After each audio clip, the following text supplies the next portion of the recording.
Certo. A próxima pergunta vai ser do Fake, mas como combinado, eu vou ler o superchat aqui. Café com Rivotril mandou Fake Flip.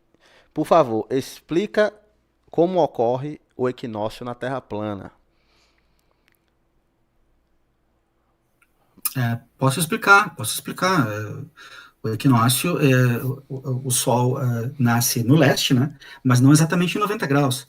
Nasce a 80 graus.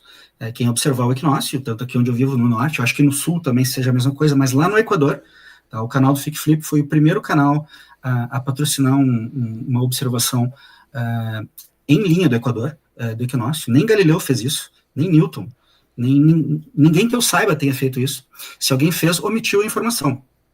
Porque nos livros de astronomia, nos livros de ciências, eles colocam que o Sol nasce em 90 graus, leste exato, 90 graus. E não é verdade.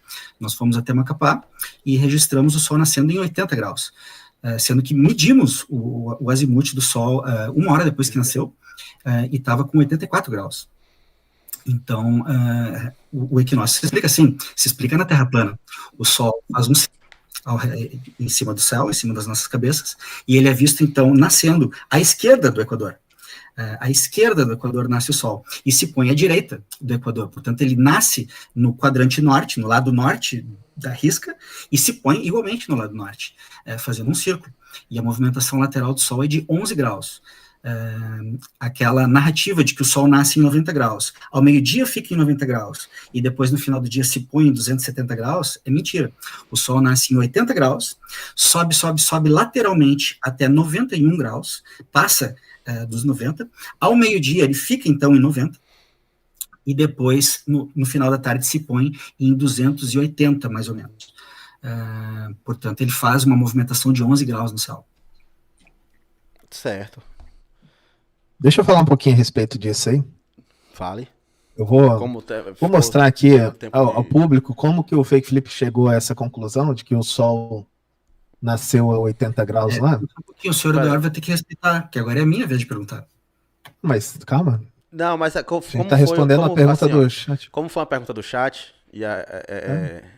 quando for a pergunta do chat, Fake, se alguém mandar uma pergunta pro Edu, ele responder e você quiser falar por cima não, né? Após dele sobre a resposta, você vai poder também. Certo? Que é um momento que não é um momento de pergunta entre vocês, é uma pergunta do chat. Então, se você... Eu respondi o chat, então agora é minha vez de perguntar a ele. Não, é isso.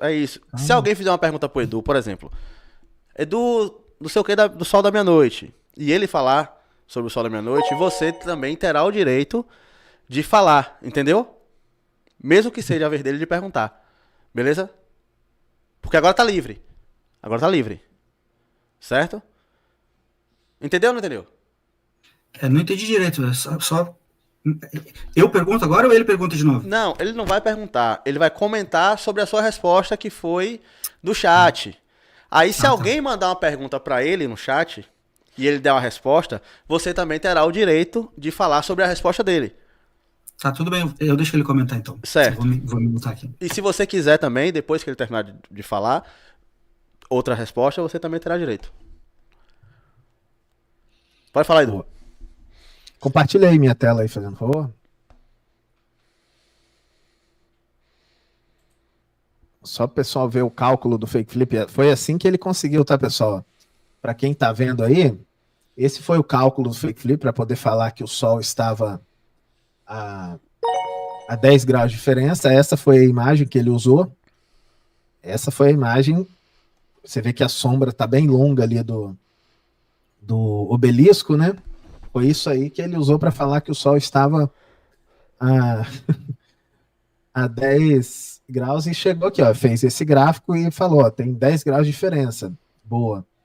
Isso ele postou, tá? Oficial lá no canal dele.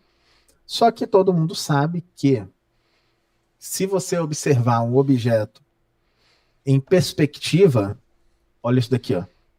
Esse objeto, você tem uma abertura, você tem um ângulo aqui, olha, de 42 graus. Só que dependendo de como é feita a imagem, olha, você tem um ângulo diferente.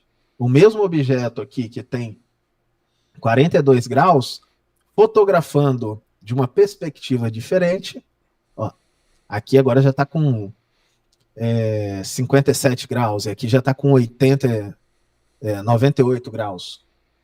O mesmo objeto que tem aqui, ó, 42. Então, a forma que ele fala, a gente fez isso, a gente fez aquilo, foi assim, ó. É totalmente errado e, enfim. Fake. Tá mutado. Tá mutado, fake. Tá mutado, tá mutado. Tá mutado. Desculpa. Tranquilo. É mentira dele de que eu utilizei um desenho para calcular. Eu utilizei aquela foto que ele mostrou ali para fazer o cálculo. Não, o desenho veio depois como forma de brincar a respeito do assunto. Tá? Eu brinquei a respeito do assunto, porque realmente a foto demonstra ali uma sombra de lado, tá? E colocando um software naquela sombra e calculando então o ângulo da hipotenusa para onde aponta, nós obtemos esse resultado aqui. Deixa eu compartilhar a tela. Opa, vamos lá. Tá compartilhado? Quando tiver compartilhado, você me fala.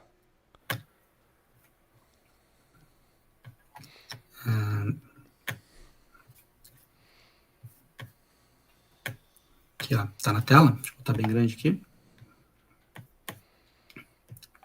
Tá na tela aí, ó. Tá na tela. Só um minuto. Pronto, tá na tela. Usando? Então a sombra é aquela ali mesmo, porém calculando com o software o ângulo da hipotenusa dela, a gente obtém 5,9. Então daí que vem o número de 84,1 graus de azimuth do Sol nesse horário. Esse horário aí é 7h26 da manhã. Foi feita essa imagem às 7h26, sendo que o Sol nasceu às 6h20. Então, essa imagem, essa sombra, ela acontece 1 hora depois que o Sol nasce. Mas é daqui que veio o cálculo, tá? Não veio daquele desenho, não. Portanto, é mentira do Eduardo de que veio daquele... Deixa eu parar a transmissão. É mentira do Eduardo, e ele sabe muito bem que da onde que veio o cálculo, ele me acompanha muito bem, ele sabe toda a argumentação que eu tenho, ele conhece muito bem, mas ele, de forma desonesta, então veio a dizer que foi através daquele desenho. Não, veio através daquela foto e da observação da sombra, que é o método do Eratóstenes, o método de observação das sombras. Então a sombra aponta para um lado, depois ao meio-dia ela realmente fica reta, tá? Ao meio-dia ela realmente fica reta, sendo que um pouco antes do meio-dia ela fica mais do que reta, ela vai para 91 graus, e tudo isso está registrado por mim, tá? Foi um experimento patrocinado por mim e por Super Xandão, tá? O Super Xandão também ajudou aí a patrocinar o evento. Um forte abraço, muito obrigado ao Super Xandão por tudo que ele fez, e fomos os primeiros na história da ciência a fazer isso. Como eu disse, nem Newton, nem Galileu fizeram isso. E quem fez, mentiu, porque o resultado é aquele ali. Quem fizer o mesmo experimento vai obter o mesmo resultado, porque em ciência é assim. Em ciência, os experimentos são reproduzíveis. Quem tentar reproduzir vai encontrar o mesmo resultado. Você que chegou até aqui já sabe, né? Deixa o like, compartilha e não se esquece de se inscrever aqui no canal, tá bom? E outra... Tem esses 2 vídeos que tá aparecendo aqui na tela. Assista, que eu sei que você vai gostar. Valeu? Só vem!